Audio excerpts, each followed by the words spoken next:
in 2008, Sekirei is another iconic entry in the harem genre. The anime, although rich with interesting characters and engaging story arcs, is mostly focused on action and presents a premise in which women do most of the fighting, with guys primarily chilling and waiting around for the benefits of having a harem. The show starts with the main character, Sahashi Minato, failing his college entrance exam for a second time. He's an average-looking, modest, and both financially and above all romantically unsuccessful teenage boy. Got no education and no job. If this keeps up, there's no way I'm ever gonna get a girlfriend either. But his luck is about to change, as a hot supermodel just so happens to fall from the sky right on top of him. Talking about realism, this anime is to a great start. Now the girl was being chased by some female twins dressed in SMM outfits with lightning bolts coming from their fingers. Again, pretty realistic. And for some reasons, the mysterious overly stacked girl grabs the main character and runs away with him. Here's where their bond starts. You see, the girl that fell from the sky isn't exactly an angel, but a Sekirei called Musubi. Little is known about the Sekirei, well, at least in the anime adaptation. From the little exposition we have, I know that there are 108 of them, and they are destined to fight each other in a tournament.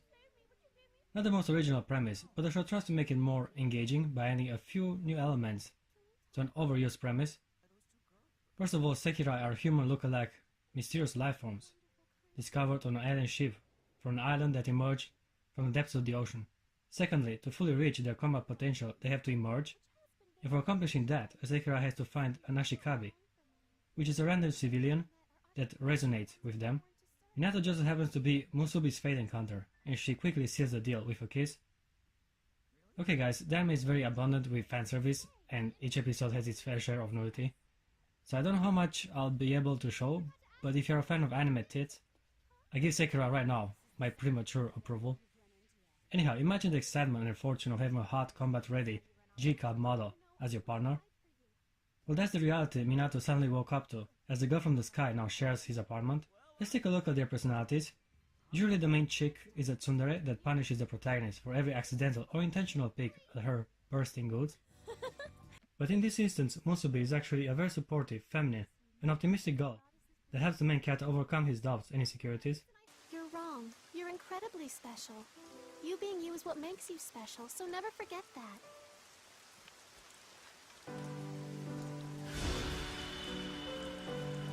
She may actually have fallen in love with him, as Musubi plans to stay by his side, even after winning the competition. Okay, what are we looking at here? The protagonist isn't exactly a catch, to say the least. He might be a nice guy and all, but he ain't exactly diligent, motivated, or hardworking, as he often just hangs around the house with no job. So it isn't clear what the Sekirei sees in him. I guess it's his pure heart that resonated with her, which is bullshit, but this isn't exactly the most illogical thing that happened so far. Joking aside, Minato is actually pretty decent for harem king standards. He's brave and tries to help people in need. His honesty and innocence are also welcomed attributes to his personality. What I enjoy the most about him is that he's true to his man nature and gets easily aroused whenever a girl exposes her knockers to him. Which happens a lot, if I may add. Sorry. Did my lack of modesty freak you out? No! It was your boobs! They were really nice. Wait! You liked them? Yeah. It's just a lot more easy to relate to a guy when he gets easily flustered by the sight of naked women. Sometimes in anime, male characters are immune to female pheromones, which is a missed opportunity and above all a joy kill for perverts like me. Regarding this aspect, the show got it right. Musubi is just the first interesting character the main character encounters, as his journey has barely begun. This is a harem anime after all, and there definitely is more room for other girls to expose their bodies. After being kicked out of his apartment, Minato finds a room in an inn ruled by a charming and yet frightening, beautiful woman called Miya Asama. She is also the Sekirei #1, and her skill and power brought her a fearsome reputation, making her inn a safe haven for everyone in search of shelter. And besides, the thought of a spirit appearing here at Maison Izumo is just crazy. Well, if that's the case, then I guess I'm going insane. Here's where the protagonist gets to meet a variety of attractive young ladies. Uzume is yet another huge-breasted Sekirei, but unfortunately she already found a partner, so her tits couldn't be added to the collection. Speaking of which, what I will say might sound controversial and out of character, but I gotta complain in regard to the breast implants every female character tends to have. Now, I'm a huge fan of anime tits, basically the main reason I don't waste time with TV shows and movies. But the melons need to have a feminine shape for me to enjoy. Sadly in Sekirei, the cleavage is bursting out like balloons, and it just takes away a certain femininity which, in my humble opinion, kills the whole purpose of breast to begin with. Other shows like Senra Kagura or Fairy Tail feature girl with double D implants as well, but somehow manage to keep them attractive in the process. I hope I'm in the minority here, and I definitely do not refute a woman's appeal. It's just you gotta at least try to keep it tasteful. That aside, the females that eventually join his harem are fun and interesting, but rather standard archetypes. We have a red-haired chick that is perverted and into computers and gathering information. She usually just watches the other girls fight for the main character. Part of me wants to believe it is her non-aggression policy to stand on the side, but I fear that the author didn't exactly know how to integrate her with the others. We also have a Saber ripoff that goes by the name of Tsukiyumi. She has a Western appearance and talks as if she's reciting lines from some Shakespearean play. Uzume said it was a French maid outfit. I knowest what it's called, thou simpleton, and that wasn't what I meant by my question to thee. Why must I partake in such a menial chore? She's also the type of girl that considers herself married to the partner. I guess she has a more restricted view of romance, and does not take kindly to Minato's infidelity. Overall, the girls from the harem are okay, but not necessarily one of the best, even compared with the other secondary characters. The twins, for example, Hibiki and Hikari, are way more fun and engaging to watch than any girl from Minato's harem. They have dynamic personalities, and even their bodies are more proportionate than most girls in the show. Maybe I like them more because of their ashikabe. Seo Kaoru is a way cooler character than Minato can ever hope to be. Born on Christmas, I checked his character bio. He's a complete badass, tall, muscular, with a bad boy attitude. He does whatever he wants. He touches women as he pleases, and ain't afraid to face Sekirei even though he's just a human. He should have been the MC. Do you have a crush on me? No, I don't! There was a...